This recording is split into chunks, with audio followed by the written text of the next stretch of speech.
Hai, selamat malam teman-teman.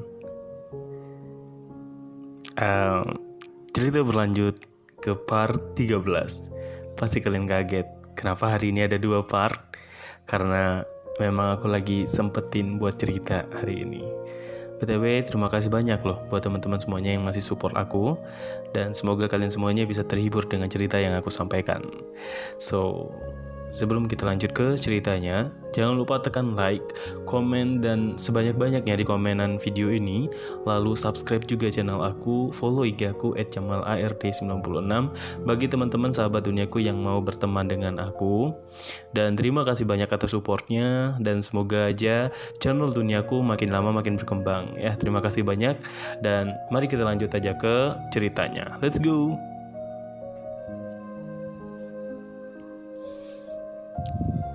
Cerita berlanjut ke part 13.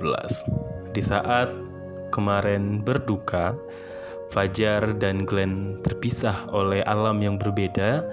Akhirnya, singkat cerita, beberapa tahun kemudian, Fajar pun mulai terbiasa dengan hidupnya yang tanpa Glenn, dan dia pun mulai mencoba untuk bisa menghibur diri dan berusaha untuk tidak terlalu berpikiran bahwasanya hanya Glenn lah yang ada di dalam hatinya dia atau sahabat terbaiknya.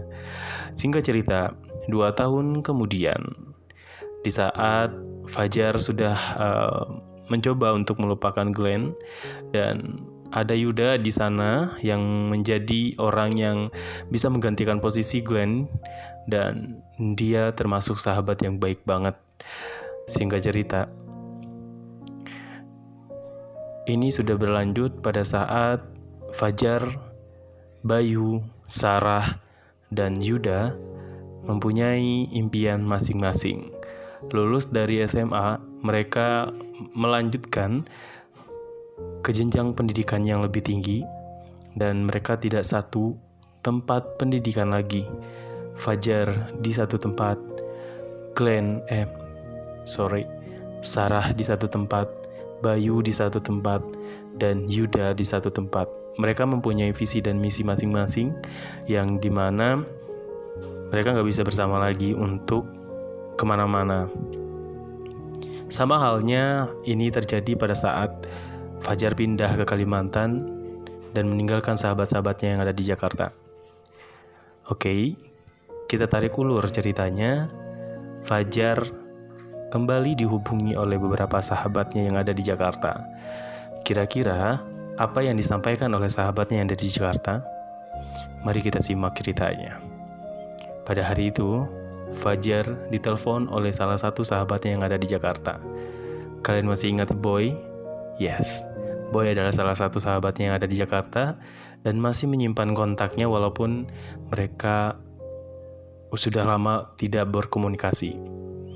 Oke, pada malam itu, Boy pun menelepon Fajar. Selamat malam. Malam. Fajar? Ya, ini gue Boy. Halo. Hai, apa kabar Boy? Baik. Lu gimana sekarang? Ya, gue baik seperti biasa. Gimana kuliahnya? Seperti biasa, lancar dong. Kamu gimana? Sorry ya, Jar. Kenapa? Gue gak bisa ngelanjutin pendidikan gue dulu. Dan gue sekarang lagi kerja dan merintis karir gue dulu. Gak apa-apa. Hey, dulu kan kalian bisa ingat gak sama kata-kata guru yang waktu itu masih ingat sampai sekarang? Gue gak bisa lupa sama kata-kata itu. Sukses orang bukan berasal dari pendidikan yang dia tempuh. Jadi semua orang itu punya takdirnya masing-masing. So, lu gak bisa ngelanjutin pendidikan bukan berarti lu gak bisa sukses. Ya enggak? Gue selalu dukung apapun yang lu kerjakan sekarang. Yang penting itu terbaik buat lu, dan lu harus tetap berpikir positif dan selalu semangat untuk menjalankan aktivitas. Sorry, Boy. Ya, lu kenapa? Nggak apa-apa Jar. BTW lu masih di Kalimantan? Masih? Boy, ya kenapa Jar? Lu udah tahu kan? Udah. Sabar ya Jar. Gue udah tahu kok. Sorry ya, gue juga lama banget nggak ngabarin lu. Jujur sih gue juga shock pas mendengarkan kabar itu. Mungkin yang paling dekat sama dia itu lu ya. Dulu kan Glenn juga nggak terlalu lama dengan kita dan nggak terlalu lama untuk dekat sama kita gitu. Cuman pada saat kita dapetin kabar itu, kita juga semuanya shock gitu. Yang kemarin nelponin lu siapa aja? Dini, Indi, nelponin sih. Sorry ya gue gak nelpon lu kemarin. Gak apa-apa. Tapi ini ada sesuatu hal yang gue sampein sama lu, Dar. Apa aja? Apa boy? Sepertinya besok gue bakalan mau kesana deh. Serius? Mau kemana? Gue mau kesana. Mau kesana mana? Tempat lu lah. Lu serius? Iya, tapi gue cuma main doang karena ada beberapa tugas sih yang harus gue kerjain di sana. Lu beneran apa bercanda sih? Ya, itu yang pertama tujuan gue nelpon lu. Gue pengen ketemu sama lu. Gue udah gak sabar sih, udah lama banget kita gak ketemu. Berapa tahun ya? 4 tahunan ya? Sumpah, lu gak balik-balik ke Jakarta. Makanya kalau misalkan gue gak kesana, pasti gue gak bakalan bisa ketemu sama lu secepat ini. Lu kesininya sendiri? Kayaknya sih gue sendiri. Gak tahu deh, nanti kalau misalkan teman-teman pada mau, ya gue ajakin. Tapi mereka kayaknya sibuk sama kuliahnya masing-masing deh. Sorry aja kalau misalkan gue gak bisa ngajak mereka. Gak apa-apa. Gue mau ngabarin sesuatu sama lu, Jar. Apa? Bentar lagi gue mau menikah. Serius? Ya. Nanti gue bakalan bawain undangannya ya buat lu. Lu harus datang pokoknya. Makanya gue sekalian datang ke sana buat ngasih undangan ini buat lu.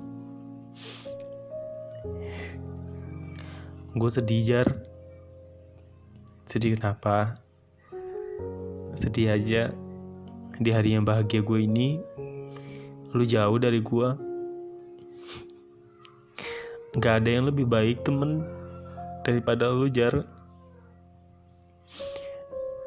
Gue minta maaf banget. Gue gak pernah ngubungin lu. Sama gue juga ya. Gue minta maaf kalau misalkan gue juga jarang banget ngabarin kalian, apalagi di grup. Semenjak lulus, gue jarang banget ketemu sama mereka, Jar. Gue jadi kangen kita. Kayaknya gue bakalan peluk lu deh ntar. Gue kangen banget sama lu, Jar, sumpah. Ya, nanti gue jemput ya kalau misalkan lu kesini. Iya, Jar. BTW, setelah nggak sama Dini, lu sama siapa sekarang, Jar? Lagi sendiri? Nggak tahu. Maksudnya?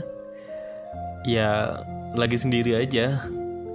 Nggak lagi dekat sama siapa-siapa. Buruan dong kesini, gue mau cerita. Iya, sabar ya. Singkat cerita, 1 minggu kemudian, Boy pun benar-benar berkunjung ke Kalimantan selain tugas kerjaannya dia, dan dia juga bawain undangan. Singkat cerita, Fajar dan Boy ketemu di bandara, dan waktu itu Fajar menjemput Boy pakai mobil ayahnya sih, dan disopirin sama sopir ayahnya. Udah tuh kan dijemput, pas nyampe di mobil, mereka tuh benar-benar kayak sahabatan yang paling baik banget, dan pelukannya itu mereka tuh kayak benar-benar melepas kangen yang luar biasa. Dan Boy bener-bener nangis waktu itu. Dia seneng banget bisa ketemu lagi sama sahabatnya lamanya. Dan Fajar pun gak pernah ada perubahan gitu. Maksudnya kayak Nasi dalam sikapnya sama, kalem, dingin, pinter, dan sangat-sangat humble gitu.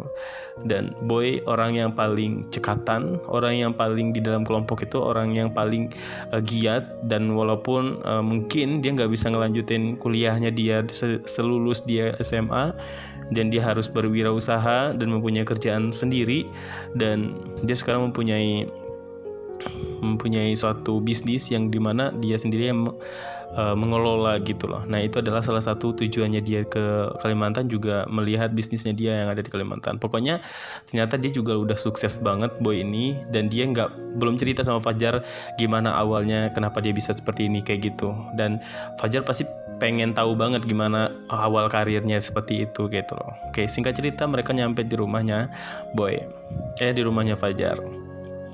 Terus Boy pun bilang, langsung ngomong gitu sama Fajar. Nggak kerasa ya, padahal baru kemarin kita teleponan, dan sekarang gue udah nyampe di sini. Seneng banget sumpah Jar. Ya, gue juga seneng. Gimana kabar lu? Baik-baik aja kan?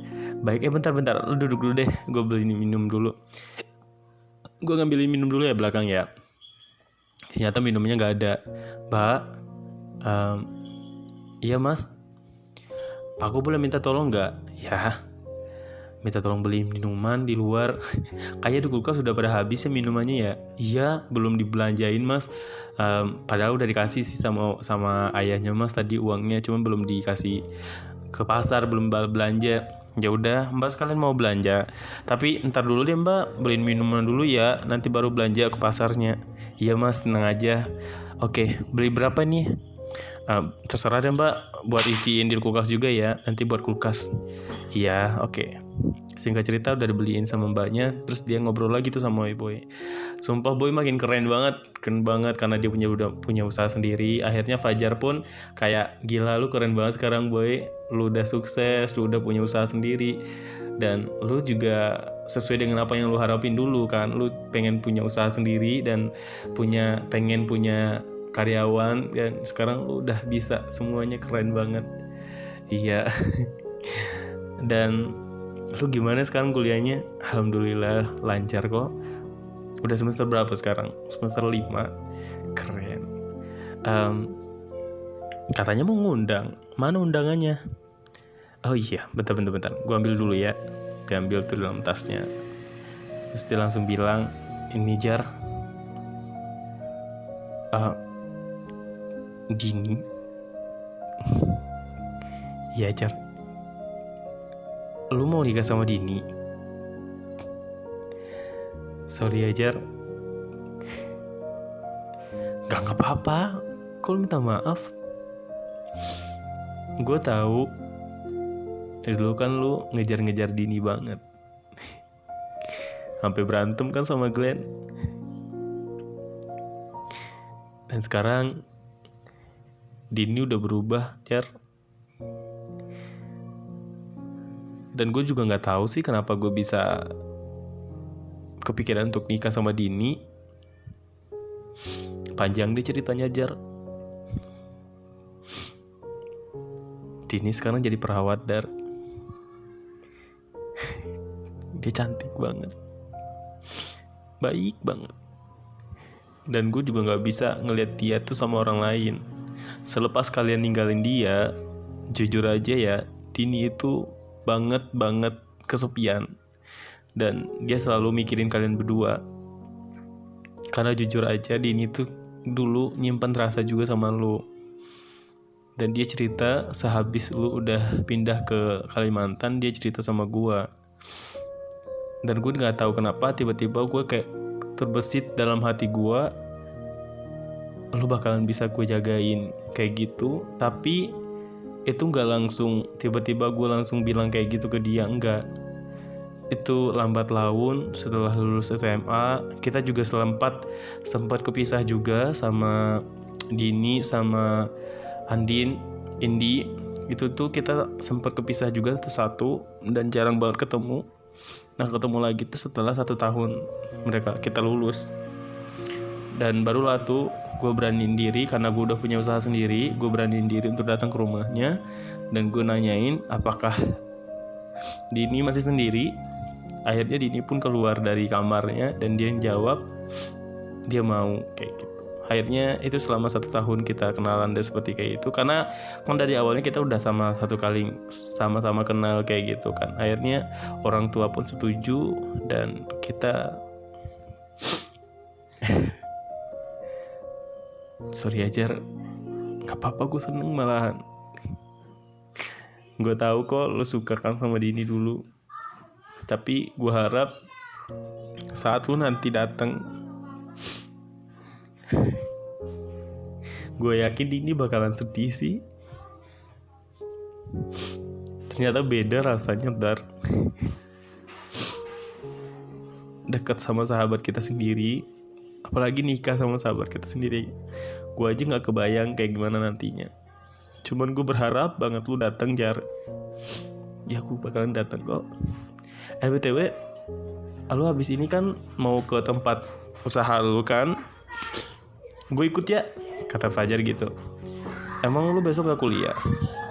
Gampang, gue kuliahnya kan bisa diundur berapa harinya gitu. Gue ngatur sendiri sih jam kuliahnya gitu. Ya udah lu ikut aja, ayo gitu kan. Karena si Fajar punya kendaraan sendiri, akhirnya si Boy ini tuh dianterin sama Fajar keliling-keliling di daerah Kalimantan itu. Terus dikasih tahu sama Fajar ini SMA-nya dulu, terus ini tempat kuliahnya sekarang. Terus pokoknya diajak keliling-keliling lah. Boy seneng banget karena dia bisa ketemu sama sahabatnya kecilnya dia. Dan itu seneng banget, itu merupakan suatu kebanggaan juga buat Boy dan Fajar bisa ketemu. Dan mereka sudah dewasa sekarang, dan emosi mereka juga sekarang udah sangat-sangat stabil. Mungkin dulu itu mereka masih dalam keadaan mencari jati diri, dan sekarang tuh mereka udah sama-sama dewasa gitu. Oke, singkat cerita, nyampe lah tuh di salah satu usahanya si Boy. Dan waktu itu karyawannya udah banyak banget si Boy, dan dia itu memang pintar ngelukis tuh dalam artian tuh kayak bukan ngelukis kayak si Glenn sih, lebih kayak bikin arsitek gitu gak sih, kayak bikin bangunan, bikin apa segala macamnya. Nah dia tuh punya usaha gitu loh, kayak ngedesain gitu deh, ngedesain baju juga dia.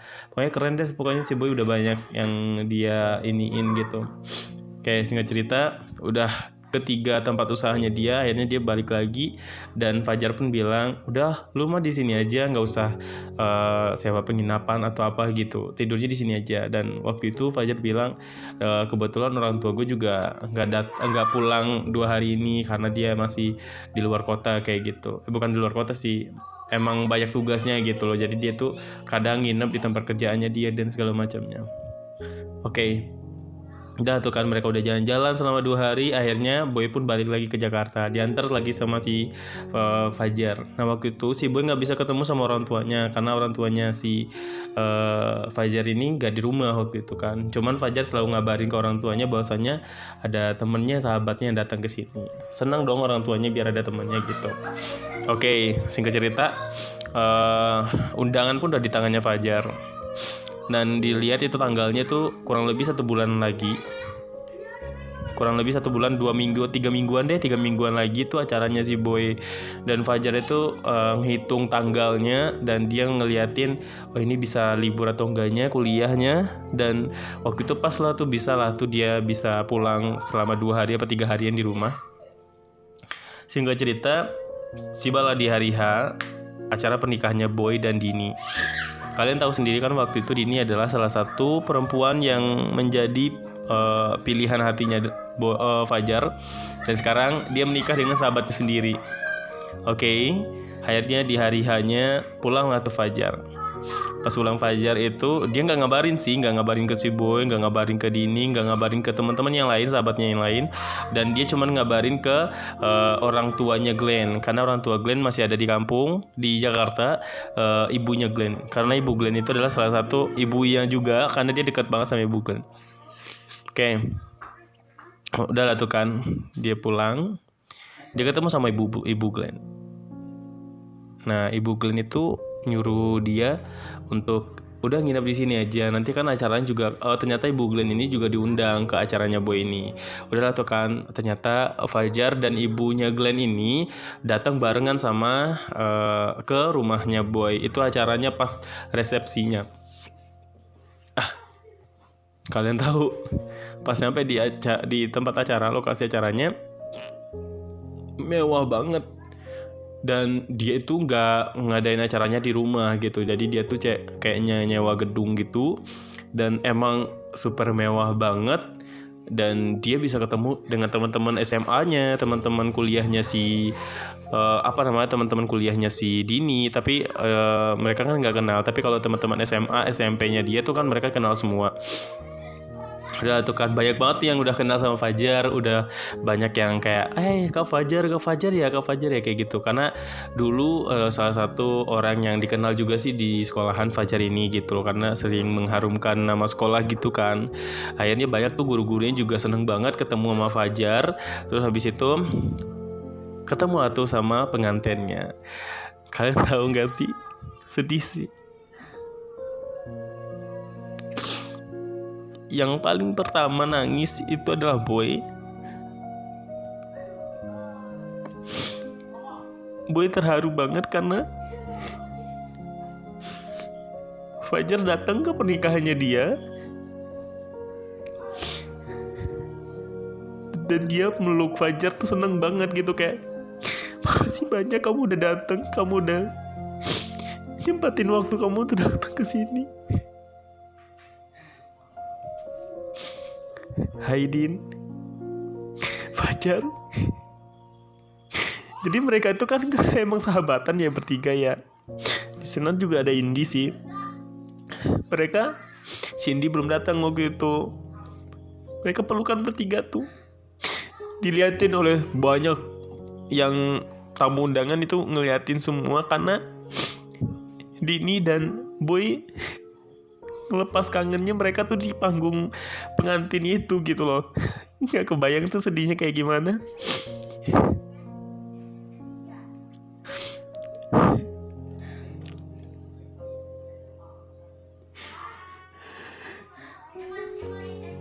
Selamat ya. Hei, sekarang kalian udah bakalan jadi calon ayah, calon ibu. Aku seneng banget sama kalian. Sumpah aku terharu banget kalian bisa berjodoh.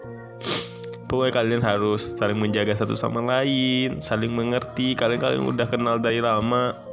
Ya, Dini, Boy, gila gue keren banget sih kalian. Dini cantik banget, kamu cantik banget. Boy juga lu keren banget sumpah.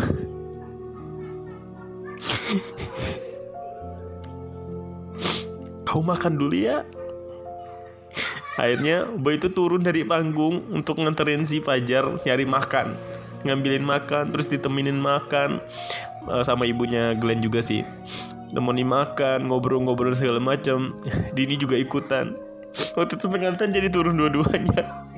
Sampai orang tua pengantin bilang kayak gini, udah ya, duduk lagi ke atas kayak gitu. Kasian nih sama tamu yang lain pengen foto kayak gitu. Terus kata Fajar, ya udah sono ke atas sono.